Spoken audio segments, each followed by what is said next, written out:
जीना इसी का नाम है।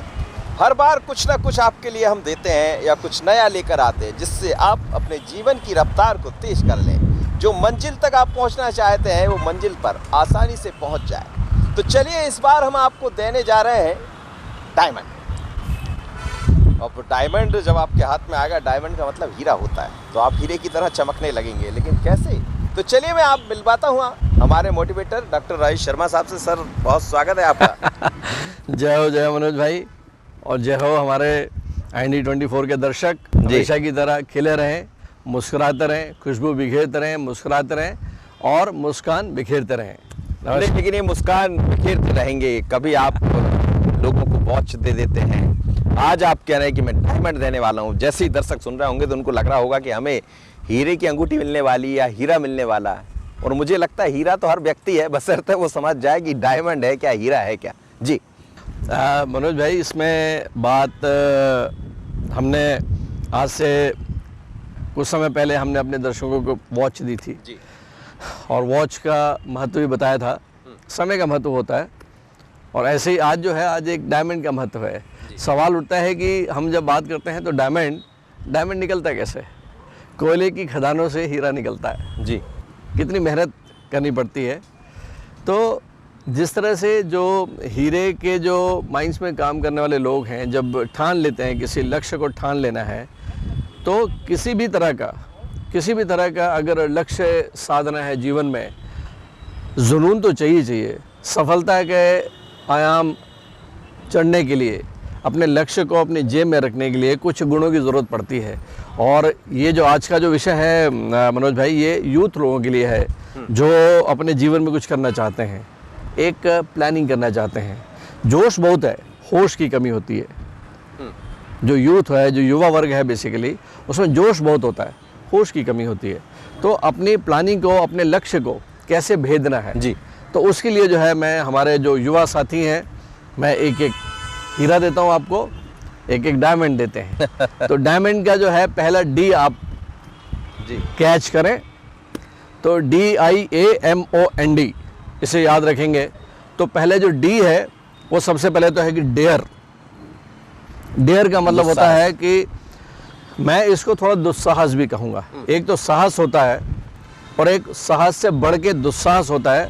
दुस्साहस में रिस्क थोड़ा ज़्यादा होता है। जी जी जी। मतलब हम अगर बात करते हैं दुस्साहस की, तो दुस्साहस में मनोज भाई थोड़ा सा रिस्क ज़्यादा है। मतलब आप एक कैलकुलेटेड रिस्क से कहीं ज़्यादा हम जो है रिस्क की बात करते हैं। जी जी। और डेयर मतलब जो है एक ऐसा टारगेट बना लेना अपना, एक ऐसा लक्ष्य बना लेना अपना, ऐसा लक्ष्य बना लेना जी, जिसको आपको खुद को लगे कि हाँ ये लक्ष्य जो है ये मैं हासिल कर पाऊंगा कि नहीं कर पाऊंगा। इसमें उसमें रिस्क भी है। कहीं कोई बिजनेस लगाना है, उसमें कुछ पैसा चाहिए, एक ऐसा बिजनेस जिसमें कि रिस्क भी है जी। तो सबसे पहले आप में वो रिस्क उठाने का जो है वो मादा होना चाहिए। जिसको मैं बोलता हूँ डेयर। जी, यू शुड डेयर। और उसके बाद जो है मनोज भाई, डेयर में आता कैसे है, डेयर आता कैसे है, सवाल ये उठता है। इसको अगर हम थोड़ा सा इस पे बात करते हैं कि कौन आदमी दुस्साहसी हो सकता है, कौन डेयर कर सकता है। तो डेयर के लिए आपकी जो पर्सनालिटी है उसमें गुण होना चाहिए। आप में ताकत हो, आप में सबल हो, आप में शारीरिक ताकत हो, आप में सामाजिक ताकत हो, आप में आर्थिक ताकत हो, आप में नैतिक ताकत हो। तो आज मौसम भी बड़ा खूबसूरत है और इंद्र भगवान भी जो है, जीना इसी का नाम है, ये सुन के जो है वो भी कृपा बरसा रहे हैं। तो पहला जो है डी है, डी इज़ फॉर डेयर, कि हमें अपना एक ऐसा टारगेट चुनना है जिसे हम एक साहस के साथ, एक जुनून के साथ में, एक चैलेंजिंग डे अपने लक्ष्य को साबित करें। जितना लक्ष्य आपका जितना चुनौती भरा होगा, उतना आपके विचारों का केंद्रीकरण ज़्यादा होगा। आसान सा टारगेट अगर अपन अपनी ज़िंदगी में लेते हैं तो आपका डिस्ट्रैक्शन ज़्यादा होता है। आप इसको टेकन फॉर ग्रांटेड ले लेते हो जी, चलता है। ये जो एक पर्सनालिटी का एक चीज़ चल जाती है, हम हर चीज़ को उसमें लेने लगते हैं, चलता है यार, ये बहुत खतरनाक है। ये चलता है वाला एटीट्यूड नहीं चाहिए। आपको डेयर करने का है। ऐसे लक्ष्य करें जो आपकी उम्र के नौजवान सोच भी ना सकें। आपकी उम्र के लड़के, स्टूडेंट्स, विद्यार्थी, युवा वो सोच भी ना सकें। आप ऐसा लक्ष्य निर्धारित करिए। सबसे पहले तो ये है डेयर, और उसके बाद आई आता है मतलब ये है कि आप अपने अंदर एक ऐसा साहस पैदा करिए जो दुस्साहस हो जाए, मतलब दुस्साहस हो जाए, जिसको पाने का आपके अंदर एक रिस्क लें। हाँ, आपको रिस्क और रिस्क के लिए अपने आप को तैयार करिए। क्योंकि क्या होता है कि जब भी चुनौती सामने आती है आपके मनोज भाई, ये नेचर का गिफ्ट है। प्रकृति में कोई भी जीव हो, प्रकृति ने उसको जो रिस्पांस दे रखा है, जिसको मौलिक रिस्पांस बोलते हैं, वो रिस्पांस होता है फाइट और फ्लाइट का। जी। अगर हम जंगल लॉ की बात भी करते हैं तो जंगल में जब भी एक चुनौती आती है तो जो जानवर है, जो लिविंग प्राणी है, उसके पास केवल दो ही चीज़ें हैं उसके पास में। वो दो चीज़ें ऐसी होती हैं, एक तो वो फाइट करता है या फ्लाइट है उसकी, या फाइट है या फ्लाइट है। हाँ। मतलब या तो वो लड़ेगा या उस चुनौती भरे क्षण से वो भगेगा। तो ये जो दो चीज़ें हैं, आपको उसमें लड़ने का, आपको दुस्साहस मतलब ये है कि रिस्क है, जान जाने का खतरा तो नहीं है, लेकिन हाँ फेलियर का खतरा है। तो उस खतरे को सीने पे लेके उस चुनौती के साथ में अपने अदम्य साहस के साथ में वो पर्सनालिटी बनानी है आपको। तो ये तो हुआ पहला डेयर। उसके बाद जो है आई आ जाता है। आई मतलब आइडेंटिफाई, ये बहुत ही इंपॉर्टेंट है। दूसरा जो है कि आप जब एक लक्ष्य निर्धारित करते हैं आप जो है, तो उसके बाद जो है आप उसको आइडेंटिफाई करें। जी जी। आप जो है अपने चीज़ को आइडेंटिफाई करें।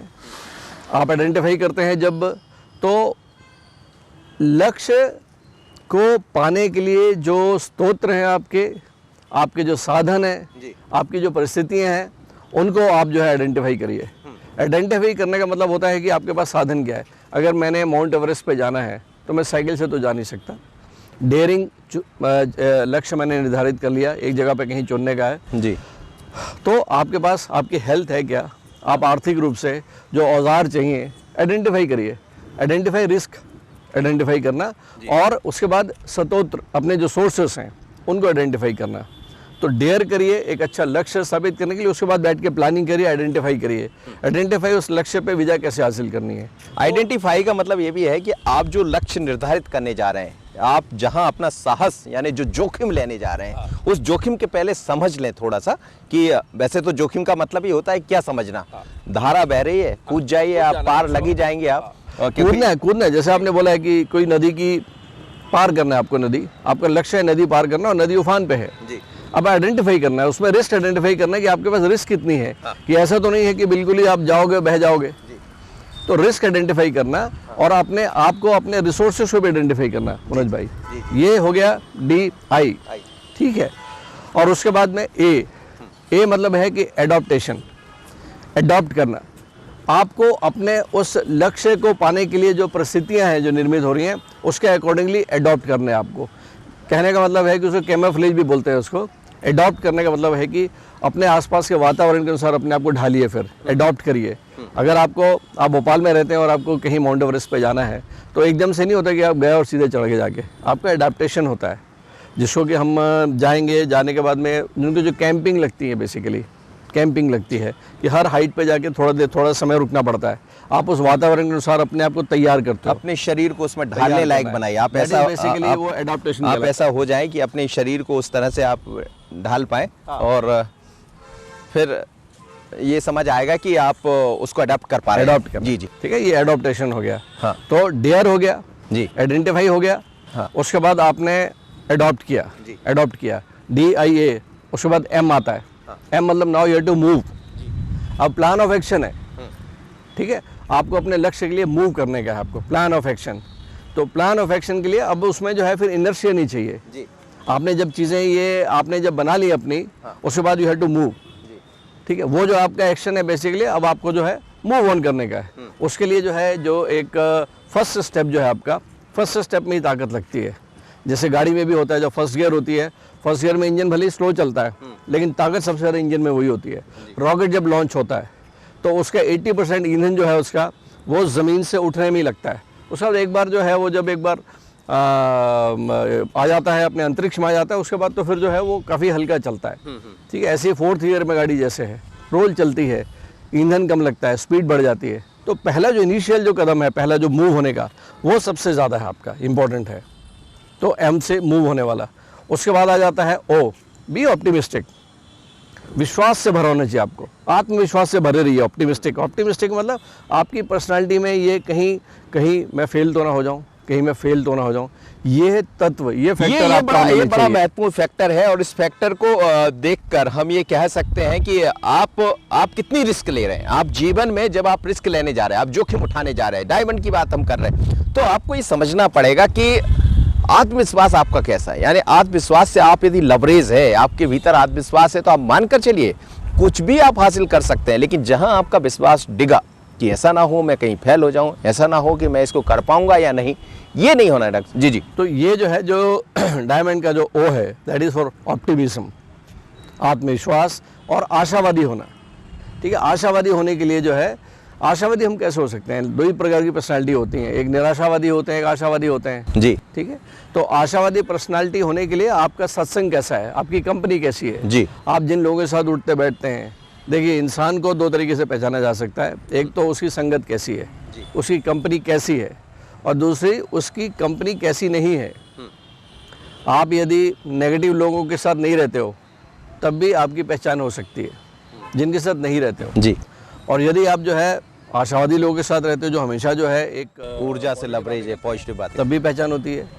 तो आपकी कंपनी क्या है और आपकी कंपनी क्या नहीं है, इससे भी पहचान होती है। तो be optimistic, always be optimistic. Optimistic मतलब जस्ट हैव ए ग्रेटिट्यूड, ईश्वर के प्रति आपकी ग्रेटिट्यूड, वो एक भावना जो है ग्रेटिट्यूड की, तो 24/7 बनी रहनी चाहिए मनोज भाई। ग्रेटिट्यूड, जो भी आदमी जो है ईश्वर के प्रति समर्पित होगा, हर बार थैंक यू बोलेगा उसको, ठीक है, आप वो आदमी कभी भी जो है वो पेसिमिस्टिक हो नहीं सकता, वो निराशावादी हो नहीं सकता। तो जीवन में ऑप्टिमिज्म, जीवन में एक ग्रेटिट्यूड होना ही चाहिए आपको जीवन में, ठीक है, उसको ऑप्टिमिज्म बोला जाता है। उसके बाद आ जाता है एन, एन मतलब नाउ जी, अब नाउ, अभी, नाउ, वर्तमान क्षण, इंपॉर्टेंस ऑफ नाउ, ठीक है, कि अपने आप को इस वर्तमान मोमेंट पे स्थापित करना। ठीक है, जब भी आप कभी, अक्सर क्या होता है, मैं अभी आपके साथ बात कर रहा हूँ, ठीक है, तो एक रीज़न है कि मैं इस वक्त आपके साथ में हूँ, मैं कैमरे के साथ में हूँ, मैं अपने दर्शकों के साथ में हूँ, ठीक है। लेकिन जब मैं अकेला हूँ मैं, तो उस वक्त क्या मैं अपने आप को प्रेजेंट मोमेंट पर रख पा रहा हूँ? ये साक्षी भाव से आपको देखना पड़ेगा दोस्तों। ये साक्षी भाव से अपने आप को, अपने थॉट्स को पढ़ के देखिए जब आपके साथ कोई नहीं होता, कि उस वक्त सामान्यतः आपके मस्तिष्क पटल पे कैसे थॉट्स आते हैं, उनको विजुअलाइज करके देखिए। आप क्या भूतकाल में चले जाते हो, क्या पीछे जो बीता हुआ वक्त है उसमें जो आपके साथ कुछ घटा है जी, कुछ अच्छा बुरा, क्या उसको लेके आप हमेशा चिंतन करते हैं, या फिर फ्यूचर को लेके जो अभी घटा ही नहीं है, तो फ्यूचर को लेके चिंता करते हैं आप? तो ये देखना पड़ेगा आपको कि now you have to establish, now आप अपने आप को इस मूवमेंट पे बना के रखें। लेकिन डॉक्टर साहब, ये जो आप कह रहे हैं कि नाउ मतलब इस मूवमेंट पर, अभी आपका मूवमेंट क्या है, आप क्या मन में आपके विचार चल रहे हैं? लेकिन कई दफ़ा हम देखते हैं कि विचारों की तो कोई वो नहीं है, कब आपके मन में कौन सा विचार आ जाएगा, ढेर सारे विचार आते हैं। विचारों पर आकर हम कैसे रुकें? बहुत अच्छा सवाल है मनोज भाई आपका, बहुत ही बढ़िया सवाल आपने किया। अक्सर जो है हम अपने मन के मारे जीत है, मन के मारे हार, ऐसा बोला जाता है। अपने मन को कैसे कंट्रोल करना है? जो दुर्गा माँ शेर पे सवारी करती है, एक सिंबॉलिक रीज़न है कि शेर क्या है, शेर मन रूपी जो ताकत है, दानव है, जो उससे मन का शेप दिया गया है। जो शक्ति है, जो माँ है, वो मन पे सवारी करती है, अर्थात मन उसके वश में है, वो मन के वश में नहीं है। हम सब जो लोग हैं बेसिकली, हम सब में जो है ईश्वरीय गुण प्रदान है, लेकिन वो सुप्त अवस्था में पड़े रहते हैं जी, ठीक है। हम अपनी शक्तियों को पहचान नहीं पाते मनोज भाई जी। हम अक्सर जो है अपने एक नाम के साथ और अपने ही उस परिचय के साथ बने रहते हैं ताउम्र, आप मनोज बन के, मैं डॉक्टर शर्मा बन के, और उसमें खो बैठते हैं हम अपने आप को। आप अपने अंदर उस चैतन्य को खोजें जो आपके नाम के साथ नहीं जुड़ा हुआ, तब आपको अपनी असीमित क्षमता का बोध होगा, एहसास होगा। बात बड़ी बड़ी गहरी बात कर रहा हूँ मैं, कि जिस दिन आप जो है आप अपने नाम के अलावा अपने उस ताकत को पहचानने की कोशिश करेंगे जो आपके भीतर है जी, जो उस ईश्वरीय अंश का ही एक छोटा सा अंश है जी, तब आपकी जो क्षमताएं हैं वो तो असीमित हो जाएंगी, लिमिटलेस हो जाएंगी, ठीक है। तो वो जो नाव है, ये क्षण जो है, इस क्षण में इस्टेब्लिश करें अपने आप को। माइंडफुलनेस भी कहते हैं इसको, ठीक है। बहुत ही इंपॉर्टेंट गुण है ये। जब भी आप अकेले बैठे हैं, जब किसी के साथ नहीं है या किसी फिजिकल एक्टिविटी में एंगेज नहीं है, तो आदत डालिए ये। और इसके लिए सबसे इम्पोर्टेंट है योग साधना। बार बार बात आकर योग और साधना की तरफ रुक जाती है, मतलब आपको ये एक ऐसी योग तो कुंजी समझना है। है जी। यस मनोज भाई, ये तो ऐसी कुंजी है, हमारे ऋषि मुनि देखे हैं। मैं तो यहाँ पे ये भी कहता हूँ कि हमारे जो युवा बच्चे हैं, बच्चे उसके बाद जो युवा होते हुए, मैं इन सब से कहना चाहूँगा कि अपने जीवन में एक बात हमेशा याद रखिए कि हमारे भारतीय वैदिक साइंस में जो ध्यान योग है, जो योग है, उसको आप कभी भी ऐसा मत जोड़ के देखें कि मैं जब 40-50 साल का हो जाऊंगा तब मैं इसमें आऊँगा जी। योग का मतलब होता है कि अपने आप को पहचानना, अपनी ताकत को अनगिनत बहुत ऊंचा लेके जाना। चाहे आपको अच्छा विद्यार्थी बनना है, चाहे आपको अमीर बनना है, चाहे आपको बिजनेस में सफलता चाहिए या आपको अपनी कॉर्पोरेट में सफलता चाहिए, जिस भी जहाँ पे भी हैं, आप गृहिणी हैं, आपको अपने घर में सफलता चाहिए, आप चैनल में हैं, आपको चैनल में ऊंचा उठना है, हर चीज़ के लिए ये योग ज़रूरी है जी। योग का मतलब केवल ये नहीं होता है कि अध्यात्म से मिला हुआ कि भगवे कपड़े पहन लिए और जो है अपना बैठ के माला जपने लगे, नहीं, ये योग नहीं है। भगवा कपड़ा में क्या, आज तो मैं भी भगवा पहना हूं। ये तो हमारा राष्ट्रीय था। आप भी भगवा पहने, तो भगवा ये बहुत अच्छा कलर है ये, ठीक है। लेकिन मैं युवाओं को बता रहा हूँ कि उसका मतलब ये नहीं है कि जो है आप योग का मतलब बिल्कुल ऐसा मत लें कि भैया हम जब 40-50 साल के हो जाएंगे तब हम इस रास्ते पे आएंगे, बाकी समय जो है हम समय खराब कर रहे हैं। जो नाव का मतलब जो बोला था मैंने, नाव का मतलब है कि ये वो समय है, यहाँ पे उत्कृष्ट भारता चाणक्य बोलते थे कि यही वो समय है जो उद्यम करने का समय है। इस समय को पहचाने कि टाइम इज डॉक्टर साहब, एक बहुत इम्पोर्टेंट बात मेरे जहन में आ रही है कि नाउ यानी अभी आप जिसका हम जिक्र कर रहे थे, आपने माँ दुर्गा का जिक्र भी किया और उस टाइगर यानी शेर पर उनकी सवारी है। लेकिन एक उम्र होती है हर यूथ की जो 12th के बाद 18 साल की उम्र में होता है, तो उसके पास कुलाचे मारने के लिए वक्त होता है। मतलब उसको लगता है कि मैं अब ये भी कर लूँगा, क्या मैं परीक्षा में पास हो जाऊँ, एग्ज़ाम दूँ या किसी बिजनेस की तरफ बढ़ जाऊँ। क्योंकि आजकल जो यूथ है वो बहुत ज़्यादा जल्दी ये चाहता है कि कम समय में मुझे बहुत जल्दी कुछ हासिल हो जाए। ये और आज हम वही सब विषय हैं, उसमें अनुशासन भी है, उसमें आपका मूवमेंट भी है, उसमें आपका तमाम तरह की चीज़ें, जिस डायमंड की हम बात कर रहे हैं, ये यूथ इसको समझना भी चाह रहे होंगे कि ये जो उम्र है 18 से आगे, जैसे ही आप बढ़ रहे हैं 12th पास करने के बाद फर्स्ट ईयर की तरफ आप जा रहे हैं, इसको कैसे संभाला जाए? बड़ा ही अहम मुद्दा है मनोज भाई। और आजकल खास करके भारत एक युवा देश है जहाँ पे 65% आबादी 35 साल के नीचे के लिए है यदि, और 25 साल के नीचे 50% लोग 25 साल के नीचे हैं। तो ये जो युवा ऊर्जा है, जो बेसिकली ये यूथ ऊर्जा है, ये तो बहने वाली है। इसका जो प्रवाह है, यदि उसको हमने दिशा निर्देश नहीं दिया तो भटक जाते हैं। तो आज आपने जैसे बोला है कि एक 18 साल का बच्चा जो अभी स्कूल छोड़ के कॉलेज की तरफ जा रहा है, ठीक है, तो उसे केवल 18 साल में नहीं, उसे लगभग 8वीं 9वीं क्लास के बाद से ही हमको, समाज को, उसके बड़े भाइयों को, सरकारों को, स्कूल को, उसको एक ऐसी दिशा देनी पड़ेगी, क्योंकि वो तो अभी मिट्टी है, वो उसको जैसा शेप देंगे वो शेप में आएगा।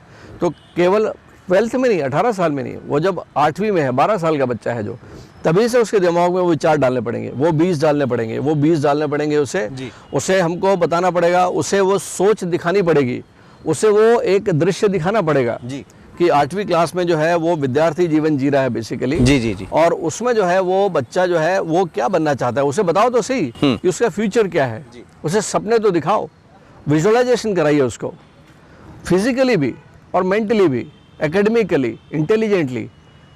ये सबसे पहले तो उस परिवार वाले, वो अपने घर में, वो अपनी फैमिली में, उसको फैमिली का माहौल कैसा मिलता है, उसको फैमिली का माहौल मिलना चाहिए। सबसे पहला कर्तव्य माँ बाप का, उसके बड़े भाई बहनों का बनता है। उसके बाद आप दोस्तों में बात कैसी करते हो। 8वीं के बच्चे को अगर ये समझ में आने लगता है तो 8वीं 9वीं 10वीं 11वीं 12वीं तक आते आते वो बिल्कुल एक दिशा के तहत, एक टारगेट के साथ काम करेगा बच्चा, 18 साल का बच्चा। उसके बाद का जो जीवन है कम से कम 7 साल का, 25 साल का होने तक, जब तक उसका ब्रह्मचर्य जीवन चल रहा है, जब तक विद्या हासिल करने का, वो बिल्कुल अपने टारगेट को, बिल्कुल वैसा टारगेट को, लक्ष्य को भेदेगा जैसे अर्जुन ने भेदा आँख को। आप देख लीजिएगा इसको।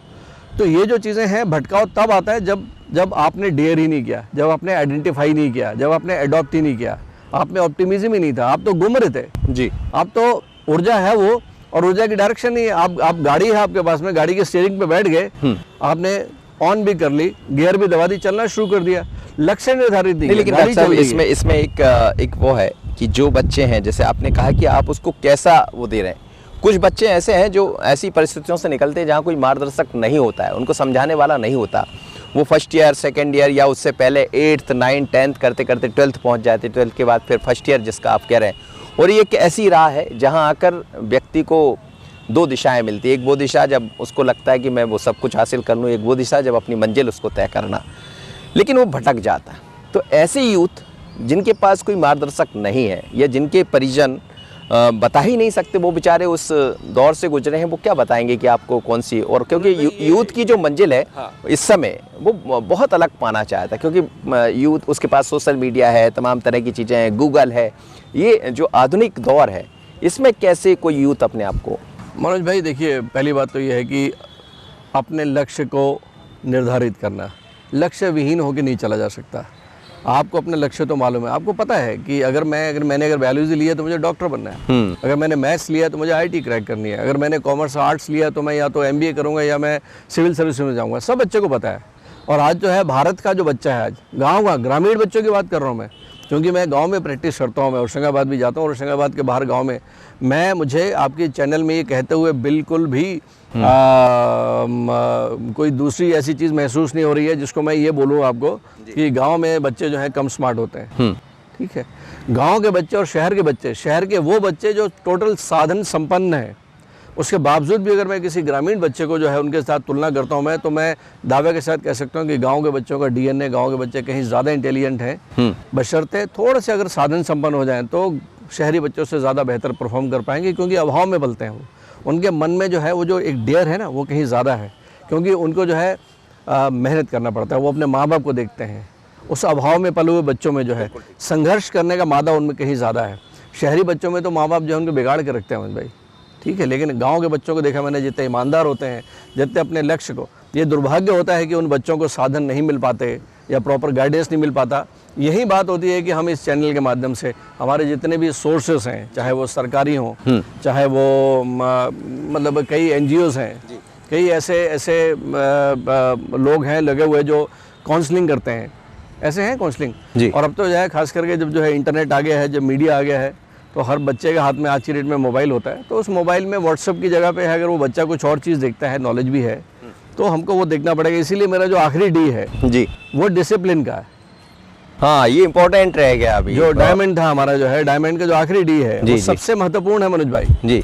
वो है हमारा जो है, वो है जो पहला जो है हमने डेयर जी, फिर से मैं दोहराता हूँ, डेयर जी, ठीक है। अपने लक्ष्य को, इतना ऊंचा लक्ष्य, बात जो है ईगल जब बादल छा जाते हैं ना, जब सारे पक्षी जो है घोंसलों में छुप जाते हैं, ईगल जो होता है बादलों के ऊपर जाके फ्लाई करता है, ये ईगल है वो जी। और डेयर करता है, उसका लक्ष्य है, वो बोलता है बादलों के ऊपर सुकून के साथ में फ्लाई करता है वो, तो बी लाइक ईगल, ठीक है, वो डेयर की बात करता हूँ। उसके बाद आइडेंटिफाई, उसके बाद एडॉप्टिबिलिटी, उसके बाद में मूव, ठीक है, उसके बाद में एन फॉर नाउ, यही स्टार्ट करने का। अभी ये जीना इसी का नाम है। अभी देखते देखते देखते आप अपने लक्ष्य को निर्धारित करें, लिखिए, आप लिखिए और उसे अपने पर्स में रखें, रोज़ दोहराएं। और वो लक्ष्य ऐसा होना चाहिए जो लक्ष्य कठिन लक्ष्य हो, ठीक है, जो आपको लगे कि यार ये तो सोच भी कैसे सकते हैं। जब तक सोचेंगे नहीं तब तक पाएंगे भी नहीं। और अंत में जो है डी फॉर डिसिप्लिन, अनुशासन। सारा खेल जो है मनोज भाई वो अनुशासन का है, पूरा खेल अनुशासन का है, ठीक है। और अनुशासन में त्याग करना पड़ता है, ठीक है। आपको जो है जो भी इस तरह के जो है समय खराब करना, ठीक है, गपशप मारने में बहुत मज़ा आता है, तो जीवन में एक डिसिप्लिन लेके आइए आप, अनुशासन लेके आए। तो अनुशासन जो है वो हर सफलता की कुंजी है मनोज भाई। तो जब तक आप जो है अनुशासन नहीं लेके आएंगे, आप अपने जीवन में जो है डायमंड पा नहीं सकते। तो युवा वर्ग के लिए जो है ये आपको बाज जैसे, ईगल जैसे उड़ने की आज़ादी है, ठीक है। आप वो खुशकिस्मत बच्चे हैं जो आज भारत में, हमारा बढ़ता हुआ भारत है, सब चीज़ें विद्यमान है।